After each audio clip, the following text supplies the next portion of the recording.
Bapak, Ibu, saudara-saudara yang dikasihi oleh Tuhan Yesus. Sebelum kita mulai ibadah kita pada hari ini, mari saya ajak kita sekalian sama-sama berdoa untuk kemuliaan nama Tuhan. Bapa Sorgawi, Tuhan yang kami puji, yang kami sembah di dalam nama Tuhan Yesus Kristus. Terima kasih untuk minggu terakhir dari bulan Maret ini Tuhan.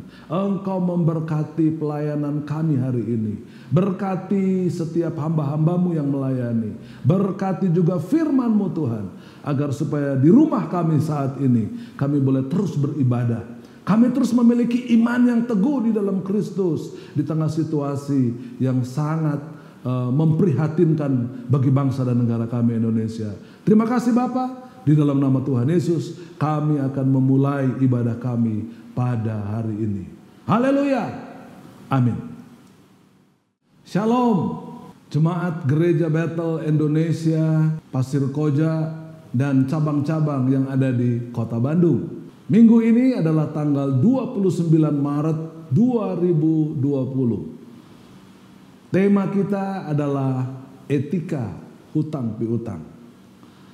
Oleh sebab itu, saudara-saudara yang kekasih, Bapak Ibu yang sedang melihat siaran ini, mungkin saudara-saudara sekalian ada di rumah masing-masing atau dimanapun Anda berada.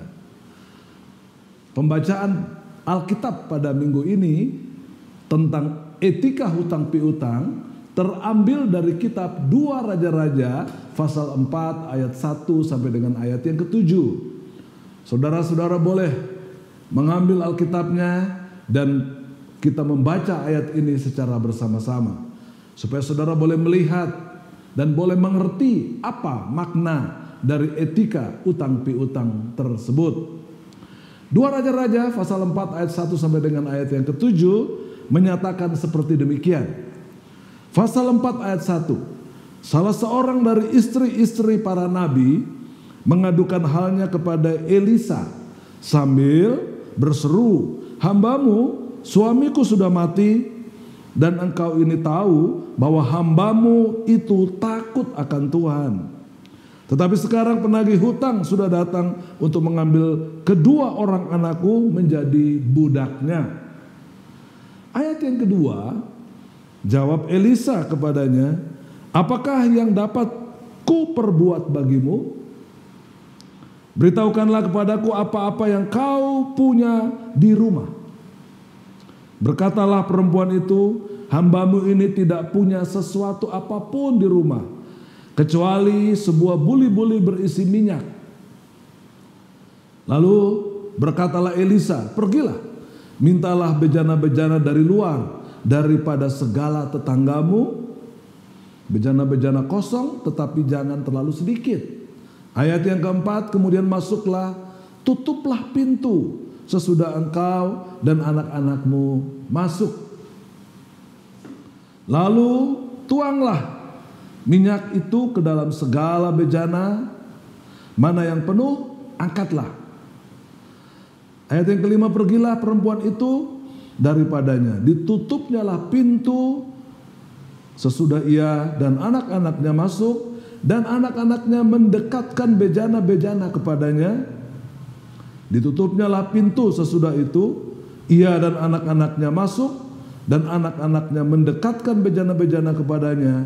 Sedang ia terus menuang. Ayat yang ke-6, ketika bejana-bejana itu sudah penuh, berkatalah perempuan itu kepada anaknya, "Dekatkanlah kepadaku sebuah bejana lagi." Tetapi jawabnya kepada ibunya, "Tidak ada lagi bejana." Lalu berhentilah minyak itu mengalir. Ayat 7, kemudian pergilah perempuan itu memberitahukannya kepada abdi Allah, dan orang ini berkata, "Pergilah, jualah minyak itu, bayarlah hutangmu, dan hiduplah dari lebihnya engkau serta anak-anakmu." Saudara-saudara yang dikasihi oleh Tuhan Yesus Kristus, apa yang akan kita uraikan di sini ada 4 poin. Namun ada 2 poin pertama bicara soal hutang. Berhutang bukanlah pilihan yang ideal. Kita seharusnya bekerja keras dengan tangan kita supaya kita dapat membantu orang lain. Kisah Para Rasul 20 ayat 34 sampai 35 dan 2 Tesalonika pasal 3 ayat 6 sampai dengan ayat 12. Bagaimanapun dalam kasus-kasus tertentu yang tidak terelakkan berkaitan dengan kebutuhan dan melampaui kekuatan kita, berhutang tetap diperbolehkan. Misalnya kita mengalami kecelakaan atau sakit penyakit yang memaksa kita mengeluarkan biaya melebihi pendapatan kita. Bagaimanapun juga berhutang harus menjadi alternatif yang paling terakhir. Sehingga orang tidak perlu berhutang. Roma pasal 13 ayat yang ke-8. Kitab 2 Raja-Raja pasal 4 ayat 1 sampai dengan ayat yang ke-7 ini memberikan 4 poin yang akan saya coba bahas dengan cepat. Saran utama Nabi Elisa kepada janda yang ditinggal mati suami dengan hutang tersebut adalah, bertanya Elisa, apa-apa yang kau punya di rumah? Elisa tidak menanyakan hal-hal di luar rumah, tapi di dalam rumah. Poin yang kedua, mintalah bejana-bejana kosong dari tetanggamu. Minta bejana-bejana kosong dari tetanggamu.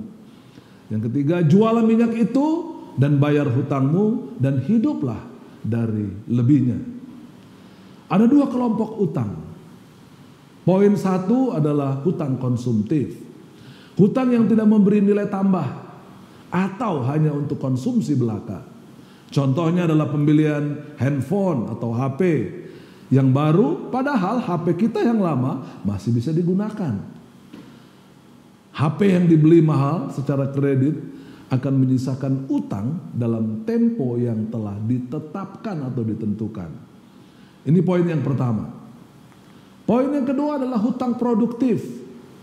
Hutang yang digunakan untuk menambah nilai. Contohnya adalah kita membeli rumah dengan KPR, kredit perumahan rakyat. Diharapkan nilai pembayaran kreditnya tidak lebih dari 30% dari penghasilan kita. Utamakan biaya sekolah, biaya kesehatan keluarga, atau hal-hal primer lainnya seperti kebutuhan sandang, pangan, dan papan. Sehingga kondisi keuangan kita aman dan tidak berakibat buruk terhadap keseimbangan keuangan rumah tangga kita. Poin yang ketiga adalah janda dan anak-anaknya bekerja dan berupaya mengumpulkan bejana kosong seperti yang disarankan oleh Nabi Elisa yang terdapat di dalam ayat yang keempat. Di situ dikatakan, masuklah, tutuplah pintu sesudah engkau dan anak-anakmu masuk. Ya, di situ merujuk dengan Matius pasal 6 ayat yang ke-6. Masuklah ke dalam kamarmu, tutuplah pintu, berdoalah kepada Bapamu yang tidak kelihatan. Bapak Ibu Saudara sekalian, sebelum menuangkan minyak, anak-anak dan ibunya ini, janda tadi itu, ya, dia berdoa pasti. Pak, tidak mungkin dia tidak berdoa. Ya, ini suatu simbol yang baik bahwa berdoa, memohon pertolongan Tuhan sangatlah penting. Karena itu sebelum kita melakukan segala sesuatu di dalam kehidupan kita, seperti saran dari Nabi Elisa ini, masuklah ke rumahmu, tutuplah pintu. Lalu mereka, ya, anak-anak dan ibunya ini menuangkan minyak ke dalam bejana atau buli-buli yang dia pinjam dari tetangga-tetangganya.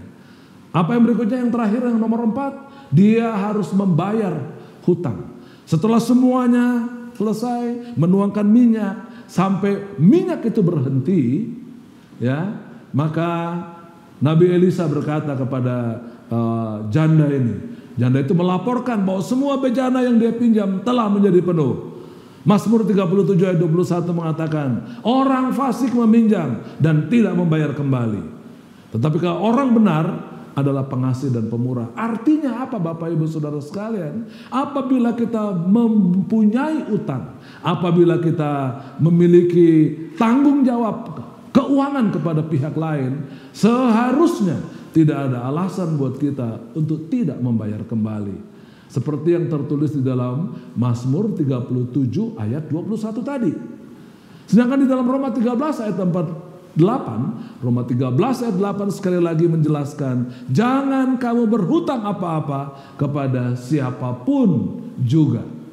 Saudara-saudara yang dikasihi oleh Tuhan Yesus, sementara saudara ada di rumah dalam minggu-minggu ini, di mana banyak sekali gereja, termasuk gereja kita, tidak melakukan ibadah disebabkan oleh saran dari pemerintah untuk kita tinggal di rumah, beribadah di rumah. Saya mau mengajak saudara-saudara sekalian, di tengah-tengah situasi sekarang seperti ini, di mana virus corona begitu menyerang banyak sekali manusia, sehingga mengakibatkan banyaknya orang-orang yang terpapar dengan virus ini. Bahkan cukup besar orang-orang yang meninggal di kota, di Indonesia, bahkan di Jawa Barat.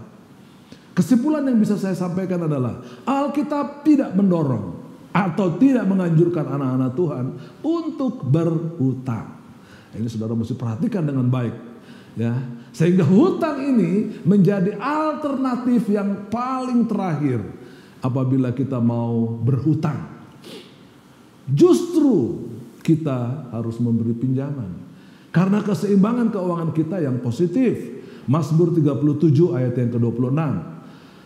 Berikutnya adalah sebaiknya hutang kita bersifat produktif daripada konsumtif.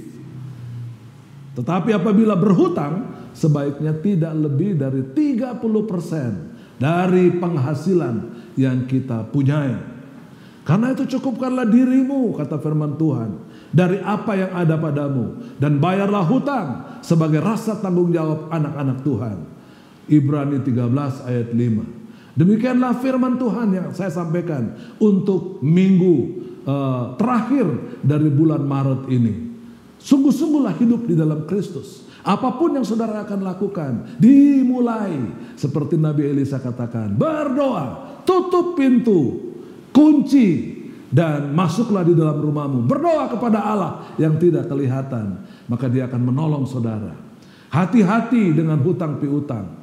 Ya, sekali lagi saya mau katakan, hutang piutang adalah alternatif terakhir untuk saudara mengambil keputusan. Sehingga saudara akan melihat kemuliaan Allah turun dalam hidup keluarga kita sekalian. Penghasilan kita cukup untuk menanggung seluruh biaya kehidupan keluarga. Sehingga nama Tuhan dipuji dan dipermuliakan. Tuhan memberkati saudara. Shalom. Amin. Baik Bapak Ibu Saudara jemaat yang dikasihi oleh Tuhan Yesus Kristus, sebelum kita mengakhiri ibadah di rumah saudara masing-masing pada hari ini, saya mau mengajak saudara-saudara sekalian juga untuk sama-sama kita berdoa bagi bangsa dan negara kita yang sedang sibuk mengatasi virus corona. Kita berdoa juga bagi hamba-hamba Tuhan, khususnya para pendeta, para gembala, para misionaris, dimanapun mereka berada. Lalu saudara doakan mereka hari ini. Sama-sama kita berdoa. Mari saya ajak saudara semua, kalau saudara duduk, saudara bisa bangkit berdiri. Lalu sama-sama kita mendoakan negara kita Indonesia, mendoakan juga masalah yang sedang terjadi di negara ini, yaitu masalah virus corona. Kita doakan TNI Polri, kita berdoa juga bagi gereja-gereja Tuhan, hamba-hamba Tuhan dimanapun mereka berada. Mari kita berdoa. Bapa Sorgawi, kami mengucap syukur untuk negara kami Indonesia ya Tuhan, yang Engkau telah pimpin sedemikian rupa. Berkati presiden dan wakil presiden, berkati jajaran para kementerian yang ada, berkati juga Tuhan anggota-anggota MPR, DPR. Secara khusus kami mau berdoa Tuhan untuk para dokter yang ada di garis depan di dalam menanggulangi dan terlibat di dalam menanggulangi bahayanya virus corona saat ini. Tuhan, Engkau beri kekuatan kepada mereka, lengkapi mereka, berikan mereka kesehatan yang prima, agar supaya mereka tidak tertular dengan penyakit itu. Terima kasih Bapak, kami terus berdoa bagi TNI Polri juga dalam ikut memberi keamanan, memberi ketentraman bagi rakyat kami Indonesia. Dari Sabang sampai Merauke. Kami juga mau berdoa untuk gereja-gereja Tuhan. Untuk para hamba-hambamu yang melayani Engkau di garis-garis depan pelayanan. Di desa-desa yang terpencil, di tempat-tempat yang jauh dari pulau-pulau yang ada di negara ini. Mungkin dengan sarana dan prasarana yang sangat terbatas. Tapi Engkau menolong mereka, mencukupkan kebutuhan keluarga mereka. Sehingga mereka tetap setia melayani Engkau dalam kondisi apapun juga. Secara khusus kami mau berdoa juga Tuhan bagi jemaat Kristen di Indonesia. Agar supaya suasana ketenangan dapat mereka nikmati. Mereka tidak menjadi khawatir, mereka tidak menjadi takut menghadapi begitu menyebarnya virus corona ini. Tapi mereka terus berharap kepada Tuhan saja. Terima kasih Bapa Sorgawi untuk ketenangan yang Engkau telah berikan kepada bangsa ini, kepada umat Kristen di negara ini, kepada semua rakyat Indonesia Tuhan, di dalam ikut menenteramkan suasana yang sedang dialami oleh bangsa ini.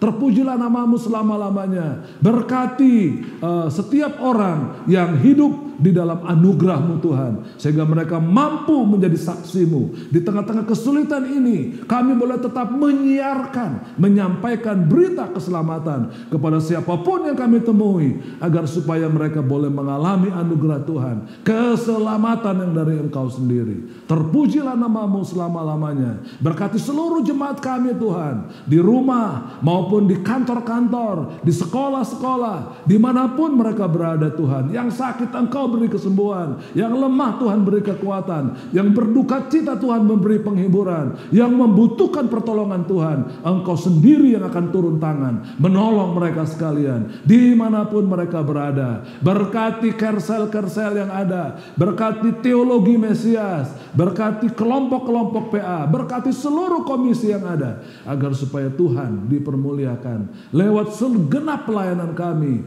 GBI Pasir Koja, Taman Sakura, SCC di Cimindi Tuhan, Engkau berkati semua hamba-hamba Tuhan yang ada di GBI Pasir Koja. Dalam nama Tuhan Yesus, kami mengucap syukur atas anugerah-Mu yang Engkau berikan kepada kami. Sekali lagi Bapak Ibu, saudara-saudara jemaat yang dikasihi Tuhan, sebelum kita menutup ibadah kita pada hari ini, saya mau mengajak kita sekalian, ayo sama-sama kita bangkit berdiri sama-sama. Angkat tangan saudara. Saya akan berdoa berkat. Tuhan memberkati dan melindungi engkau sekalian. Tuhan menyinari engkau dengan wajahnya dan memberikan kasih karunia-Nya. Tuhan menghadapkan wajahnya dan memberikan kepada engkau sekalian damai sejahtera. Kekasih-kekasih Allah di dalam nama Tuhan Yesus. Terimalah berkat Tuhan. Kasih karunia dari Allah Bapa di sorga. Cinta kasih dari Tuhan Yesus Kristus. Dan persekutuan dengan Roh Allah yang kudus. Menyertai saudara-saudara sekalian. Menyertai keluarga saudara. Dimanapun engkau berada saat ini. Sekarang ini. Dan sampai Maranatha, Tuhan memberkati saudara sekalian. Haleluya. Amin.